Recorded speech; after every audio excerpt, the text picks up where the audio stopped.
ایک مرتبہ رسول صلی اللہ علیہ وسلم جب عید کی نماز کے لیے تشریف لے جا رہے تھے تو آپ نے دیکھا کہ کچھ بچے کھیل رہے ہیں اور ایک بچہ ایک طرف الگ بیٹھا ہوا رو رہا ہے، جس کے جسم پر پرانے کپڑے ہیں۔ نبی کریم صلی اللہ علیہ وسلم نے اس لڑکے سے رونے کا سبب معلوم کیا اور فرمایا کہ ان بچوں کے ساتھ تم کیوں نہیں کھیل رہے ہو؟ اس لڑکے نے آپ صلی اللہ علیہ وسلم کو نہیں پہچانا اور کہا کہ آپ مجھ سے میرے حال پر چھوڑ دیں، آپ مجھ سے پوچھ رہے ہیں تو بات یہ ہے کہ میرے ابا ایک جنگ میں رسول صلی اللہ علیہ وسلم کے ساتھ گئے تھے اور اسی جنگ میں شہید ہو گئے تھے۔ اس کے بعد میری ماں نے دوسرا نکاح کر لیا، ان دونوں نے میرے مال کا حصہ دبا لیا اور دوسرے باپ نے مجھے گھر سے نکال دیا۔ اب میرا حال یہ ہے کہ میرے پاس کھانے کے لیے سامان نہ ہے، پہننے کو کپڑا نہیں ہے،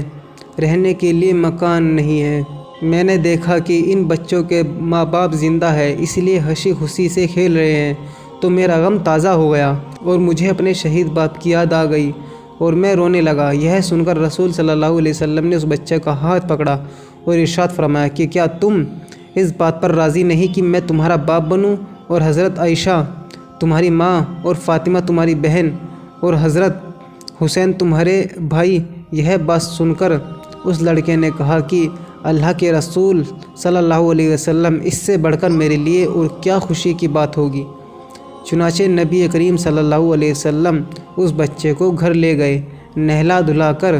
اچھے کپڑے پہنائے، کھانا کھلایا اور اسے خوش کر دیا۔ اب وہ لڑکا ہنسی خوشی دوڑتا ہوا ان لڑکوں کے پاس گیا تو ان لڑکوں نے پوچھا کہ ابھی تھوڑی دیر پہلے تو تم رو رہے تھے،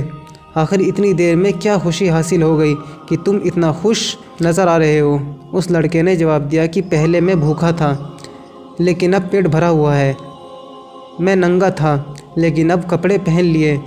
یتیم تھا مگر اب رسول صلی اللہ علیہ وسلم میرے باپ، عائشہ رضی اللہ عنہا میری ماں، حضرت فاطمہ میری بہن، حضرت علی میرے چچا اور حضرت حسن حسین میرے بھائی بن گئے ہیں۔ اب مجھے اس سے زیادہ خوشی اور کیا ہو سکتی ہے؟ لڑکے کی یہ بات سن کر ان لڑکوں نے تمنا کی کہ کاش ہم سب کے باپ اس لڑائی میں مر گئے ہوتے، یعنی ہمیں بھی وہ نعمت حاصل ہو جاتی جو اس لڑکے کو یتیمی کی وجہ سے حاصل ہوئی اور اس قدر حضور صلی اللہ علیہ وسلم قربت حاصل ہو گئی۔ اس کے بعد وہ لڑکا پوری عمر حضور صلی اللہ علیہ وسلم کی خدمت کرتا رہا اور جب حضور صلی اللہ علیہ وسلم کی وفات ہوئی تو اس کو اس قدر رنج ہوا کہ اپنے سر پر مٹی ڈالتا ہوا کہہ رہا ہے کہ میں تو آج یتیم ہو گیا، میں تو آج غریب مسافر ہو گیا۔ اس کے بعد حضرت ابوبکر صدیقی رضی اللہ عنہ نے اس بچے کو اپنی پرورش میں لے لیا۔ اس حکایت سے معلوم ہوا کہ حضور صلی اللہ علیہ وسلم یتیم کے ساتھ کس قدر شفقت و محبت کرتے تھے۔ اللہ ہمیں بھی یتیموں سے محبت کرنے والا بنائے، آمین۔